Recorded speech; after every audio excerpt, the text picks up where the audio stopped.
Apa itu nation survival? Apa itu nation right? Apa itu nation interest? Bisakah kita membedakan ketiga hal itu tentang kebangsaan tersebut? Untuk mempertahankan hidup sebuah negara yang berdaulat utuh, maka kita setiap anak bangsa harus paham apa itu masalah kebangsaan. Kita mulai bahas dari nation interest. Apa yang dimaksud dengan nation interest? Nation interest adalah ke arah mana negara kita bergerak menuju.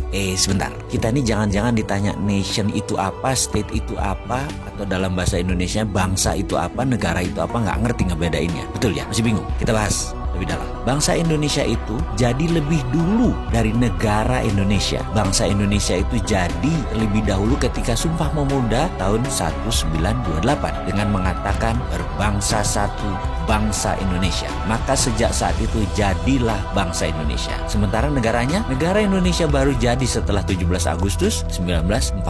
Baru ada yang namanya NKRI, baru ada negara atau state. Bangsa atau nation itu ada haknya, ada right-nya, dan ini yang harus ditegakkan. Bagaimana menegakkan nation interest? Dalam jangka panjang, kita ini harus memiliki sistem bernegara yang kuat. Kita ini harus memiliki sifat bangsa yang penuh dengan kompetensi. Salah satu pentingnya bernegara adalah kita memahami prinsip bernegara. Yang membedakan negara Indonesia dengan Singapura, yang membedakan Indonesia dengan Cina, yang membedakan Indonesia dengan Amerika adalah prinsip bernegara masing-masing. Ada value yang ditanam di setiap negara. Ada prinsip yang dianut di setiap negara. Misalnya Bill of Rights-nya Amerika, Liberté, Égalité, dan Fraternité-nya Perancis. Cina dengan BRI-nya, Belt Road Initiative. Indonesia dengan Five Principle atau Pancasilanya. Kita sekarang melihat negara yang sulit dikontrol karena populasinya 1,5 miliar manusia, yaitu bangsa Cina. Bagaimana bangsa Cina ini supaya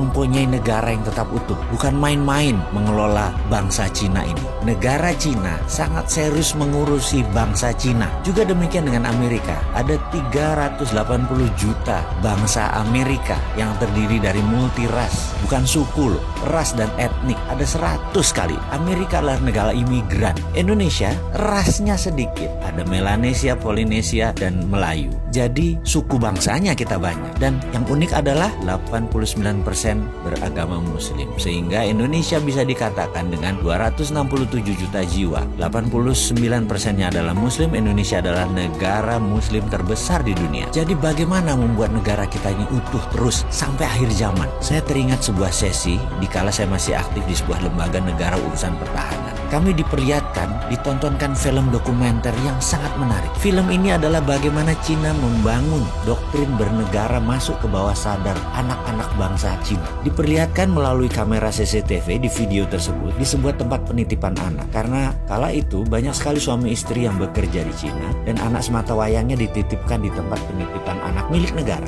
Anak itu usianya berkisar 3-5 tahunan. Ketika mereka sehabis makan siang, mereka pun tidur siang secara bersama-sama. Kira-kira jam 1-an kira-kira. Dan baru terlelap 15 menit lalu disetel lagu kebangsaan Cina. Ajaib, anak-anak itu bangun berdiri tegak sikap sempurna. Walaupun matanya tertutup, badannya doyong-doyong. Sampai lagu tersebut berakhir kira-kira 1,5 menitan. Lalu mereka melanjutkan tidur lagi. Dan ini bagi saya luar biasa sekali. Lalu ada di sesi lain. Mereka kan tinggal di rumah susun, yang apartemen itu. Di mana di sore hari banyak anak-anak lagi main basket, main bola, main tai chi, dan beragam aktivitas sore. Pada pagi dan siangnya, di tiang-tiang itu dipasang speaker toa banyak oleh sebuah tim. Ketika puncak kegiatan mereka kira-kira jam 5 sore, kembali diperdengarkan lagu kebangsaan Cina. Apa yang dilakukan? Anak-anak tadi yang lagi lari, lagi bergerak, tahu-tahu anak-anak itu semuanya diam, berdiri dengan sikap sempurna ketika lagu kebangsaan Cina tadi diperdengarkan. Mereka diam sampai lagu tersebut habis, selesai dinyanyikan. Dan mereka hanya diam saja di posisi masing-masing. Kalau lagi ke timur, yang hadap timur, lagi barat, yang hadap ke barat gitu ya. Dan ketika lagu selesai, mereka berhamburan kembali beraktivitas. Jadi apa yang kita bisa ambil dari pelajaran bernegara Cina kali ini? Ada baiknya ke depan